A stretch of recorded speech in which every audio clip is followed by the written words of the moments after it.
We got ourselves a nice little setup. New camera we're testing out. Hope you guys like the quality. Check out the kitchen. Little Junior Bag's having a nap, so we're out here today. Let's chat about the week that was. This was my first training week. Let's call it full training week in the books for the week, which was great. And I am fucking sore. Nothing like coming off a comp prep where you're doing heavy things, not that much accessories, or at least not pushing them too hard because you beat up from the heavy things. A holiday with some time off training, and then to get back into a full week of training. It was brutal. Now, knowing all those things, haven't trained for a few weeks. My body was being the key word, conditioned to lifting heavy things, certainly not 2 reps.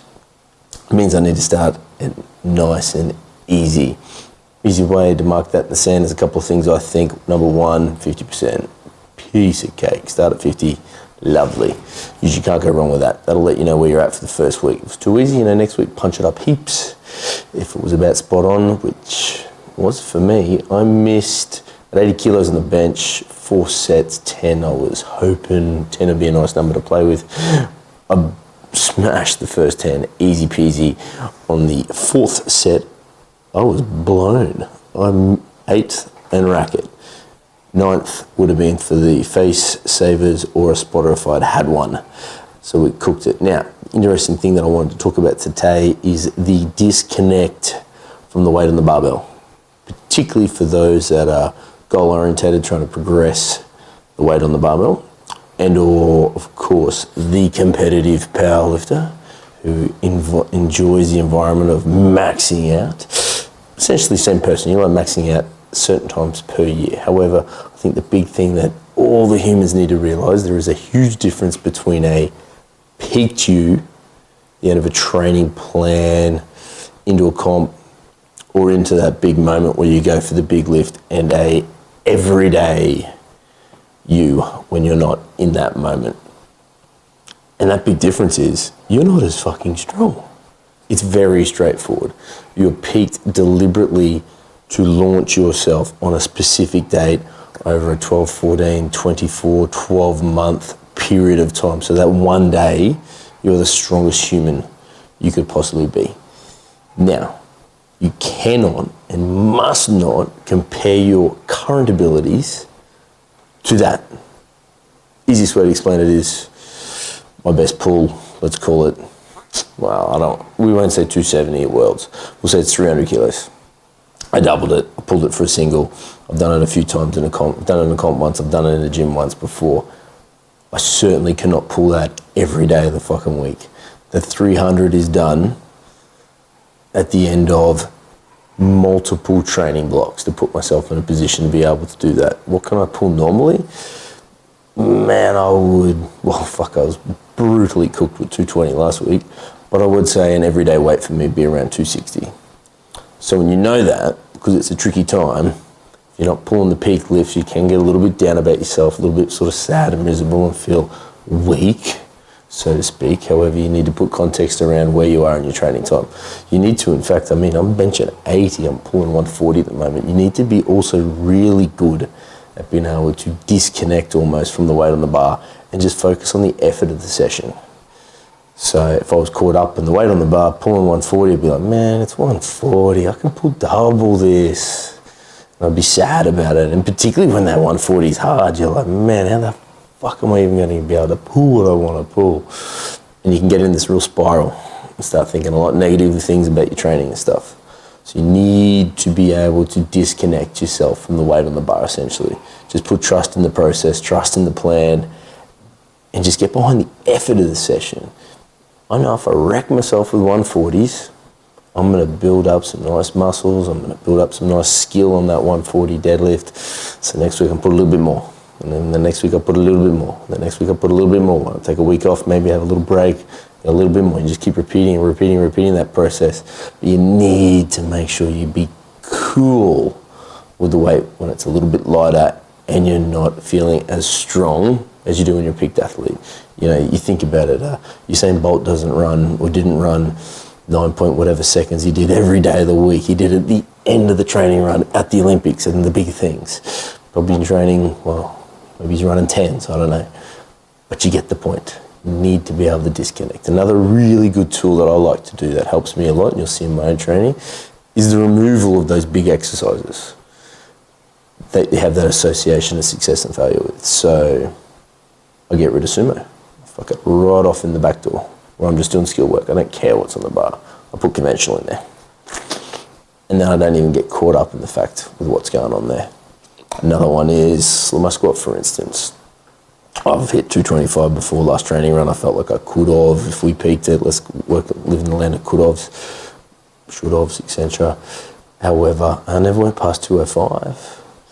And now this training run, I'm just starting at 3 reds. But the easy way to disconnect from, to do the big single, let's try pause on it. That's harder. That's a pause. It's got nothing to do with the big one. Use alternate exercise like Zercher squats. When you get in the middle of your training run, you're still not that peaked strength. That's your time to start focusing on rep maxes.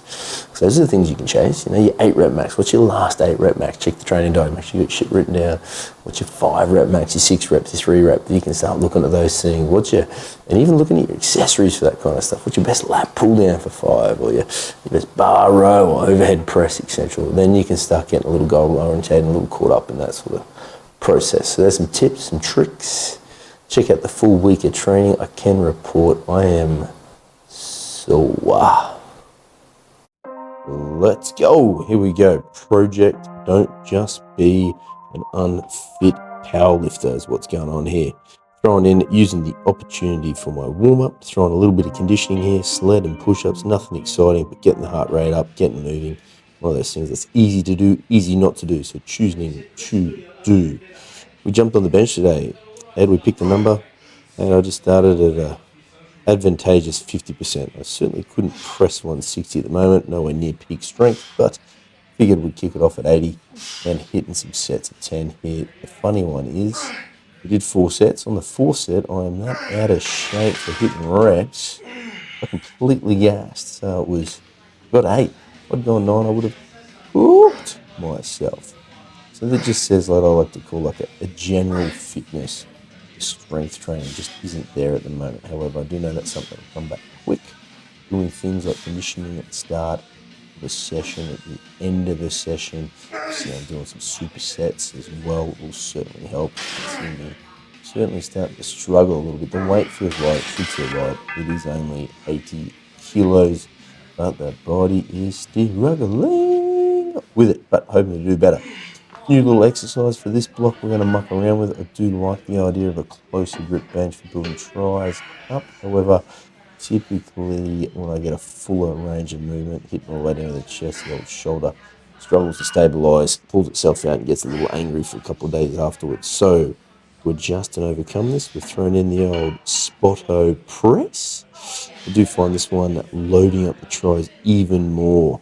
Having to be in that sort of one thumb off the chest with a pause. So the old Spotto press, 60 kilos, ain't nothing here pretty much. But as you can see, I am blown up and struggling to maintain a nice set of 10 on this one. So I may even need to stick with this weight next week. Here we go. Accessory time.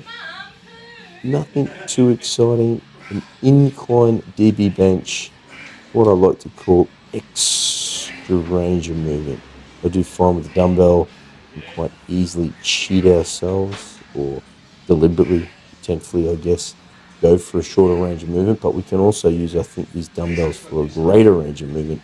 We're not restricted by having a barbell stopping on our chest. So dropping the weight down a little bit, looking for a bigger stretch, deeper range of movement, get more pec fibers working. That's why we're there. The ultimate superset, the chest supported dumbbell row. Big fan of bashing this one out. I like the feeling through the mid-back, doing that shoulder retraction stuff. Just reps, just sets, nothing exciting. Progress this and get some weight up. I would like to have a seal row, but we don't have one in the gym, so incline chest supported will do just nicely. Here we go. A little bit of inside press, inside overhead press, let's call it inside, because I like to put the elbows on the inside. You find it a little bit easier to stabilise my shoulders a little bit nicer on the shoulder. I can't press quite as much overhead, but that's okay. Not too fussed on what I can and can't press. And numbers wise, the old Arnie press. Big fan of these ones. Done light. Trying to focus on what my shoulders are doing. By now, with all the pressing I'm done, I am toasted. Definitely single digit dumbbells here. I think an exercise like this, it's not so much about the load, it's more about the quality of it, using the lighter weight to get the work that you want. So just slowing it down a little bit. But I will say, man, I couldn't have done another kilo if I wanted to. I am cooked. We finished the session up a little bit of arms. Nothing too exciting to see. Good day at the bench. I was sore for days after this one. Ooh, the great Fortitude Barbell. Time to play, ladies and gentlemen. Today is deadlift A. Let's fucking go. So we got ourselves a little bit of a warm-up montage, you could call it. Single leg quaddies. Good opportunity, I think, when the weights are light and you're not too fussed on what the load is on your top sets, to sneak in some extras on your warm-up. So getting some ham bridges, let's call it. Focus on getting them little hamburgies working. We did a couple of rounds of these. Got the lower half feeling a bit nicer. This is the kind of stuff that my knee likes. So I've got to do more of it. Checking out here, some shoulder retraction. Big fan of this. Using the cable attachment with a wider grip to be able to work here. All I'm literally focused on is being able to pull down through my mid back here, not pull through my arms to move the weight. Ooh, slow-mo. Someone's got a new camera and he's playing with the toys. Check it out. I accidentally hit slow-mo. That's why it's in slow-mo. However, I thought it'd be a good opportunity. Let's see what a deadlift looks like when we slow it down. I am relatively happy with everything except for my initial push off the floor here. You can see as I push, I gravitate a little bit forward there. So over the coming weeks, that's something we're going to address. Focusing on some heel pressure to get the weight off the ground. But other than that, I am quite happy, much happier with how the bar moves today. 170 is starting to look like the 170 it should. This kind of tells me next week I think I will stay with the same weight, but I can actually get some work out of this weight. So moving in some reps at this weight, 220, maybe get a couple. All right, Project Overhaul Sumo, a little bit wider, a little bit more upright, hips a little bit closer to the bar, range of movement a little shorter. We got 140. We got some fives, 20 more kilos than last week. We will run a similar, easy, simple loading strategy. That is, we will add 20 kilos a week for a few weeks. See if we can land this around 200. See how it feels so far. Feels good. This week's better than last week. And some accessories. We do our accessories. How do we pick them? Want a little bodybuilding stuff. Got some reps on the leggy press. Single leg stuff or some stability stuff. Like that. And then we've got some chimneys just for some general strength. Coming up here, what do we got? A little wander around the gym. Thongi's coming off. And the pause lunge. This is a favourite. Been programming this sucker for a little bit for everyone. These are brutal. Great opportunity to really think about what your balance point is doing, where you're loading, what you're loading, what's going on. We're just hitting, I'm not sure you can have your top watches out, 15 seconds maybe, thereabouts. You see I'm a little bit tight on one side, a little bit more unstable on one side. This is a good one. You can add some reps to it. You can add some load with some dumbbells to challenge yourself. Big fan, but I thought I'd throw this in there because I am programming it. Do have some clients doing it. I figure I should show everyone that old Johnny's doing it too. Good opportunity. Like I said, we are super setting. Bash out the heavy stuff, get that done, and then get into stuff like this. Got some underhand rows, sets and reps. We keep the rest periods down so we can push the pace. Due to the rest periods being shorter and pushing the pace on the sesh, we keep the accessory weight a little bit lighter, so I can work through quickly without needing much of a break on it. Pause lunges, ladies and gentlemen, I'm doing them too. Alright, little speedy ones, here we go. Hamburgies, single leg. Big fan of doing the single leg stuff here. I do find one hamburger feels stronger than the other, and just some general sit-ups. And do a sit-up, happy with that. Alright, squat session, 3 readies on the bar. Beltless, we're going to run beltless for a little while. No need for a belt, no plans for a big squat just yet. We're just going to build up that general strength and work capacity on here. And to be honest, I'm quite happy to be able to hit 3 reds in my first windmill squat session, let's call it. For a pause or a slight pause even, let's call it a stop. But here we go. Sets and reps, what we did, we just back down 2 reds for some 5s. 3-4 sets here. Nothing too exciting, but again, got to build work capacity. Like previously in a belt, fully animated, fully loaded, fully excited. I've done 180 for 5, but got to earn my path back to that. And if we are thinking about this comp in June to go a 3 lift in sleeveys, I would be silly if I didn't want to at least attempt to squat more than my best. Let's see what we can do. A bit of general work here, nothing too exciting. The Xerxes, I'm a big fan of the Xerxes squat. I'm just banging out some 10s here. I'm going to keep some high rep stuff in here at the end of the squat session. The reason I like the Xerxes, front loaded stuff, forces you to use your core more, puts you in that nice position, challenges that back strength as well. So a fun exercise to do as a back off, just to grease the wheels and get a little bit of work, or also super fun to load that sucker and see what you're possible. The second pull day continues. We're just going to keep doing this thing. Now, to be honest, like I said, first big squat session, first squat session in post comp. So I am cooked. So, mate, I loaded up 80 kilos for some 10s, and let's be honest, whilst it's moving quick, it was the right call because my legs right now are starting to get tired. And Sunday, the day after, which is today, I get toast. Here we go. We talked about these 3 squats happening. We're going with the goal. A little bit of weight there, nothing too crazy. Hit some squatties. We're super setting here with the leg press, calf raises.